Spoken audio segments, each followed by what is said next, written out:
What's up, guys? If you're not subscribed, please subscribe. Also, please smash that like button on the video and enjoy the show. Americans don't look like Albanians. Yeah, no. I mean, some are a little lighter.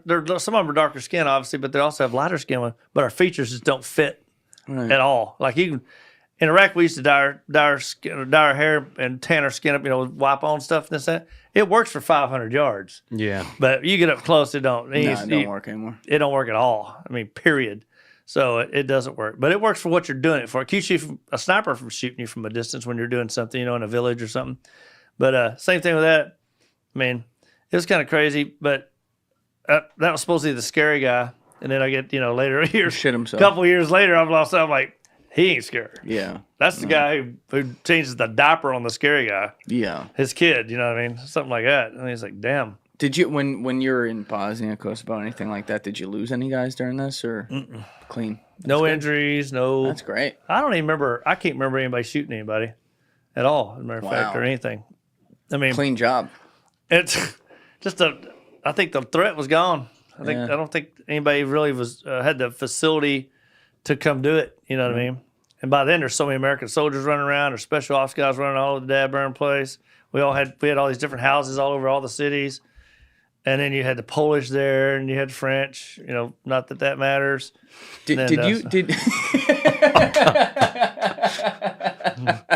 I've heard some. Wait, are you talking French Army or Intel? Army. Oh, okay, all right, never mind.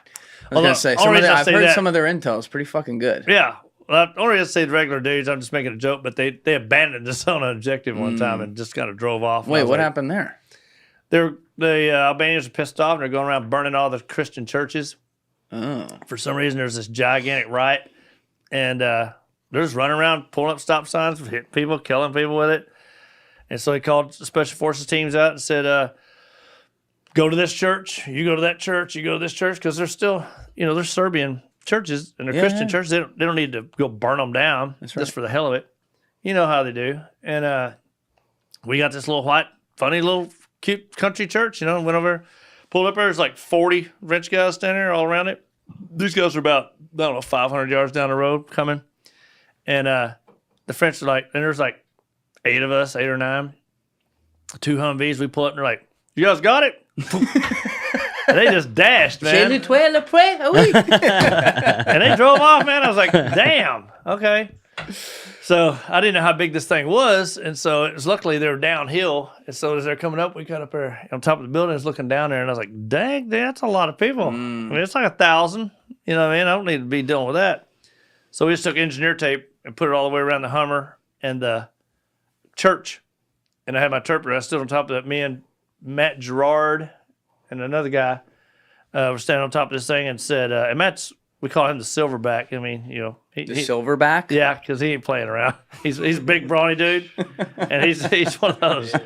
He's not in the mood for all that.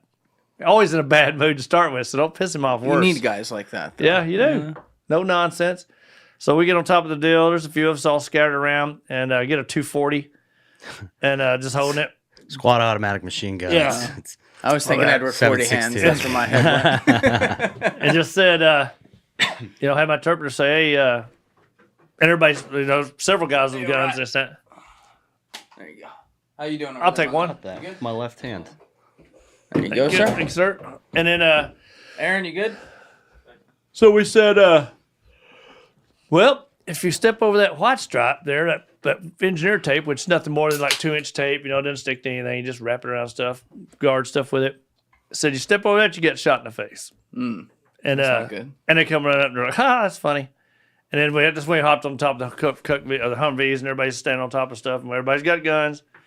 And they're like, oh, okay, that seems more serious now with a big chain link of freaking guns, ammo coming out of this thing, and linked ammo. And there's this one dude standing right in the very front, man. He's just like, doop, doop, doop, doop, just putting his foot over it, like, or what? Dude, 240 is a sweet gun. Dude, can we pull this up? A 240? Yeah. I'm trying to picture this. They This replaced is a new it with one. what now? Well, that replaced the M60 machine gun. And then they just upgraded the 240 machine gun. Yeah. Should do it. M240, yeah. Oh, those things. Yeah, it's nasty. They're fun. How much does that weigh?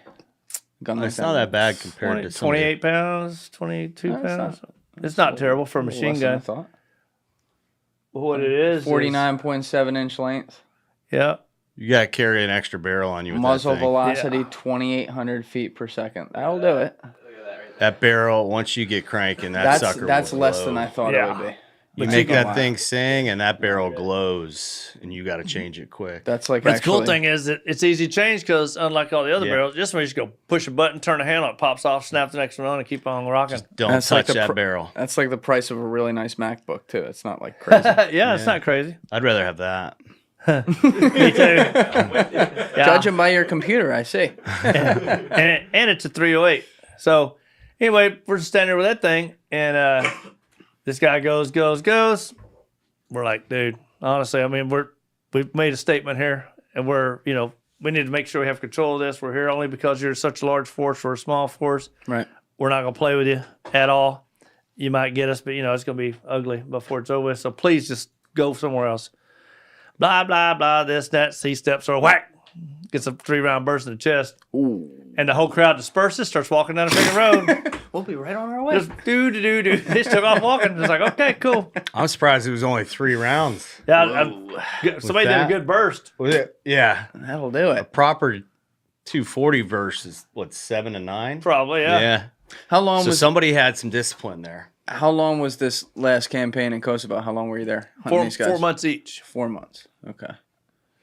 How many guys did you catch? Probably 10. I mean, over the whole deal. I mean, and how badass were they and all that? I don't know. They were the scariest people they had. You know what I mean? Right. Everybody, if there were some badasses there, they'd already decided, screw it. I think I'll just go to Chechnya and do it over there for a while or something. It's a good place to do it. Yeah, it was a good place to do bad Chechnya is a things. good spot for Oh, yeah. sure. Yeah. A So lot of good things happen. they didn't do crap. Longest And, war, right? Yeah. Crazy time. Good place to get something really bad done to you if you get Yeah. caught. I'll tell you that. Oh yeah. Have you spent time in Chechnya yourself? No, Doesn't sound like you have plans to get a ticket there. I would not want to go strolling around Chechnya by myself. yeah. Yeah, let the Russians handle that. They have Yeah. that. And I've watched videos of the Russians that went and did it, and it didn't work out. That was kind of, you want to have a nightmare over something. That's a quick way to have. I can imagine being a Russian soldier and being told that, hey, you're going to Chechnya. It's your next spot. Like, And you're the Come on, man. You're the single guard on this gate out in the middle of nowhere. Yeah. Nah. No that ain't thanks. it. I'm cool. But during this whole time, one of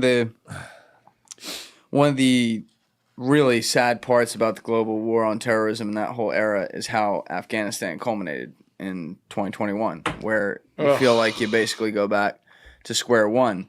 And the worst part about it to me is that, we can talk about, again, like we're going to spend a lot of time on Iraq. I promise it's coming, people. But, we can talk about that and whether or not we should have been there. I certainly have some thoughts there. A lot of people do.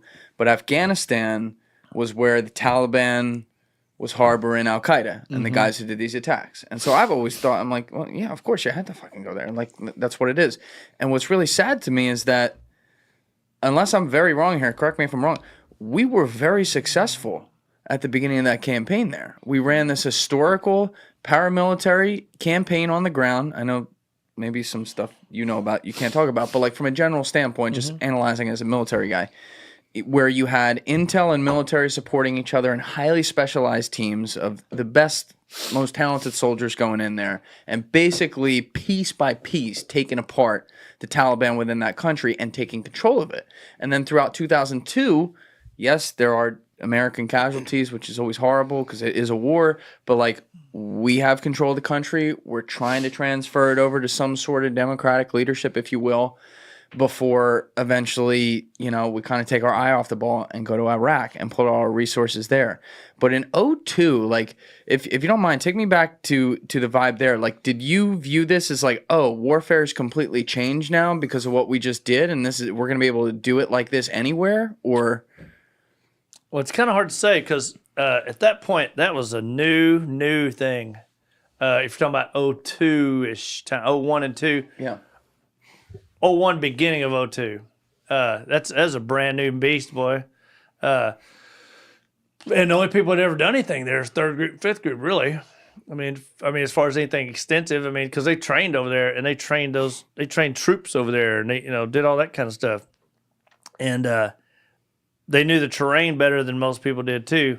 But the way the war was fought was a whole different matter. A lot of people knew very well how the Afghans like to do their battle and how they like to fight and how they like to attack and all this. And consider, I mean, they whipped the Russians' ass a lot. Yeah. With almost nothing. You know what I mean? Like pitchforks and shovels almost, And so now you're like, well, this is a capable bunch. Now that you're giving a bunch of firearms and things that really do stuff, you're talking about people that are a tough bunch now. And they're crafty and they know the terrain inside out and they live it. And so the tactics had to be taken very, very seriously. I wasn't one of the people that indoctrinated all the tactics on that particular thing because I got there too late, to be somebody that really mattered on all that stuff. Iraq was my part for the initial invasion and all that stuff. So Afghanistan was theirs. But we definitely had to change our view on things. And another thing you couldn't do is go, this is a third world country. Are they really a threat? Blah, blah, blah. Yeah, they are. You know what I mean? Whereas some other countries, you might be like, well, they're still living in the Stone Age. They're not really that big a deal. We got night vision goggles. We got all this. I mean. What made Afghanistan different and like the Taliban different? They came up with more technology right off the bat. They knew how to build bombs. They knew how to build directional or EFPs. The guerrilla warfare was just brutal and ruthless. Way more advanced than you were in Afghanistan too, right? Briefly, yeah. More Iraq. Okay. Mm-hmm. And they were getting help from a lot of people that mattered too, because like Iraq and Afghanistan, the Iranians were jumping deep into all that. What's funny is, I believe that we taught a whole bunch of Iranians how to build all these EFPs and stuff way back. Oh, before the revolution. Yeah. And they turned around and came back and taught Afghans and Iraqis how to build EFPs. Because IEDs, a big bomb is one thing. Depending on how it's detonated, if it's initiated by a mechanical, like a guy pushes a button, I can beat that pretty often. Not every time, but, changing my speeds, hauling butt, not hauling butt, this and that. And it's hard for me to calculate an exact distance and point, because he's way out there somewhere. Yeah. And it's hard for me to hit dead on. And if I'm not on it, it might kick it up on two wheels or something like that, but not wipe you out. In the beginning, especially, they weren't as accurate. And then they got to where they're better at it and started daisy chaining them, where you get like a bunch of them in a row, setting those off. And then they started putting different initiators on, like a tripwire style of thing, pressure plates, that kind of stuff.